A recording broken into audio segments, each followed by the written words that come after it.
It's a beautiful day out today, so let's take a tour of the 2024 Grand Design Transcend 260RB. This travel trailer is designed for easy towing by most half-ton trucks and SUVs. It has an efficient use of space with smart separation between the living and sleeping areas. Despite its modest size, the kitchen packs a punch. You have your fridge, microwave, sink, and stove, allowing you to prepare meals without feeling cramped. You have your booth dinette for meals, board games, or it even converts to a bed. And then you have your sofa. That is also a sofa bed for guests or kids. Of course, you have your TV for movie nights and a snack pantry right beside it. The bathroom located at the back of the unit offers all the necessities: a toilet, a sink, and a walk-in shower. And it's super bright with 2 skylights.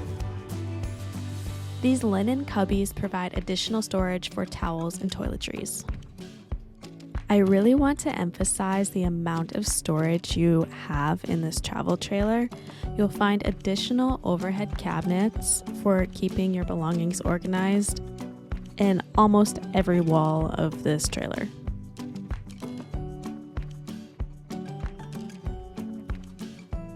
You've got 3 right above the sofa, 1 below the TV and above the TV, and a ton in the bathroom. The queen bed is located in the front of the trailer, separated from the living area by a solid wall. This provides you some privacy and a quiet sleeping retreat. Overall, the 260RB's layout is perfect for couples or small families who value functionality and privacy in a manageable size.